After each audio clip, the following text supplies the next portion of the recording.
Innanzitutto per noi di Edoardo è un grande piacere, è veramente un grande piacere perché come voi ben sapete noi siamo sempre molto attenti a tutte quelle che sono le nuove proposte. Ci siamo imbattuti in Salvatore Architravo. Chi è Salvatore Architravo? Salvatore Architravo è un giovanissimo regista, già però ha a suo attivo una serie di trasmissioni con Oscar Di Maio, perché se noi possiamo vedere le pillole o comunque se vediamo anche com'ero e come sono, è un lavoro che è stato fatto totalmente da Salvatore.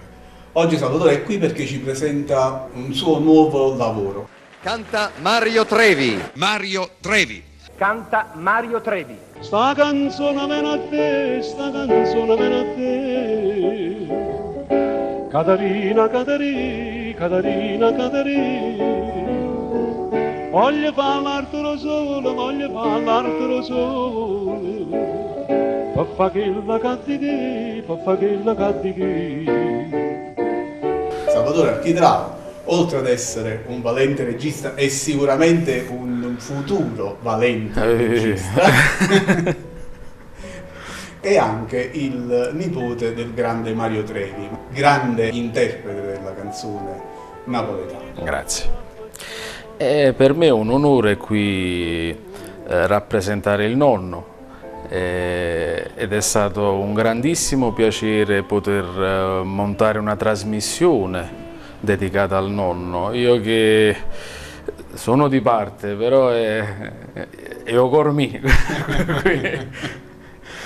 E voglio cogliere l'occasione anche per ringraziare te, perché sì, perché tu hai riportato alla luce una parte di storia di Napoli che non doveva e non deve essere persa, perché la nostra identità va salvaguardata. Sì, noi siamo un popolo un po' esterofilo, è stato sempre così, abbiamo sempre preferito vedere la novità che viene da fuori piuttosto che valutare quella che nasce da noi. Ma noi dobbiamo riscoprire le nostre radici. E Edoardo e Pino e Gub la stanno riscoprendo e sono io e la mia generazione che ringrazio te. Ti ringrazio, però questo comunque fondamentalmente è grazie all'archivio storico di Canale 21 che noi riusciamo a portare nelle case delle persone queste cose. Voglio solo dire una cosa che mi hai fatto venire in mente molto simpaticamente. Tu sai che negli anni '80 no, i cantanti come tuo nonno o comunque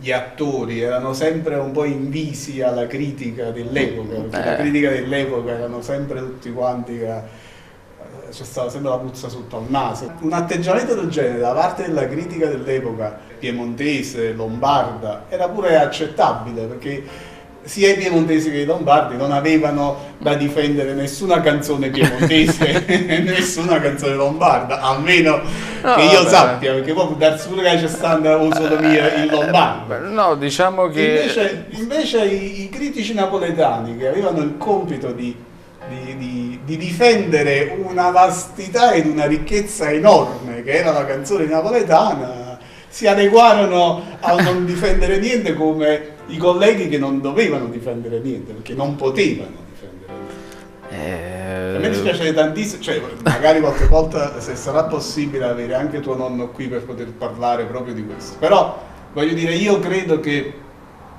quello è stato un periodo storico un po' particolare, perché moltissimi artisti di quel periodo sicuramente meritano molto ma molto di più di quello che hanno avuto, e questo è proprio sicuro.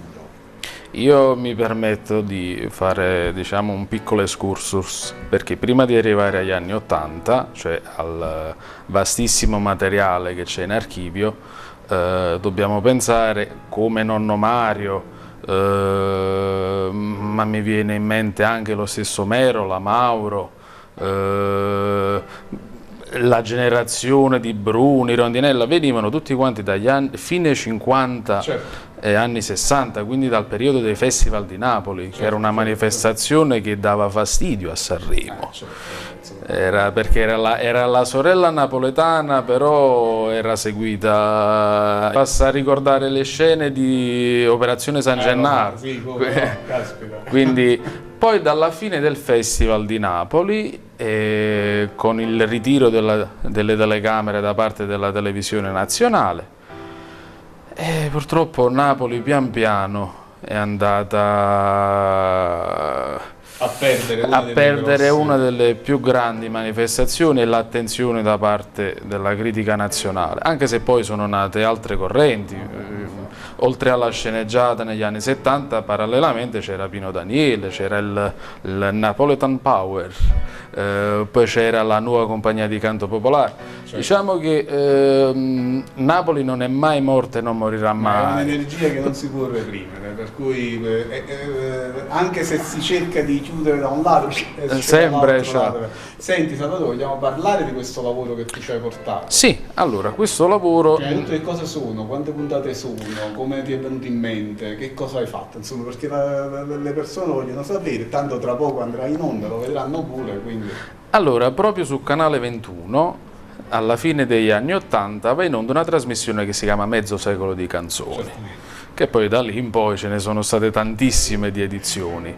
Il patron era Leonardo Ippolito, i testi erano del maestro Alberto Sciotti, e c'era questo tentativo di creare un salotto della canzone napoletana. Dovevano essere 15 puntate, ne diventarono 70, con una replica al giorno, quindi diventò un appuntamento fisso. E andando a riscoprire questo materiale negli archivi, io ho trovato sempre un fascino in queste esibizioni del nonno voce e piano. Al pianoforte c'erano il maestro Vincenzo D'Onofrio e il maestro Salvatore D'Angelo. Mi affascinava la purezza, cioè la sola voce con il pianoforte. E ho sempre seguito questa trasmissione e ho sempre cercato di capire come poteva essere recuperato questo materiale, perché purtroppo la televisione a volte dimentica che ha delle ricchezze grandissime. Ci vediamo, questa è la prima puntata. Eh sì, è la prima puntata. Vabbè. Grazie. Ci sono tante canzoni che non sono mai state incise dal nonno, quindi questa è la parte ancora più interessante.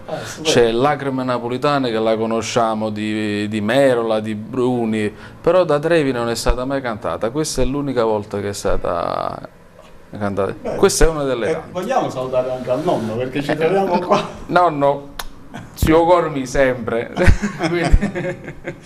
Grazie per l'attenzione, maestro. Arrivederci, a presto. Grazie.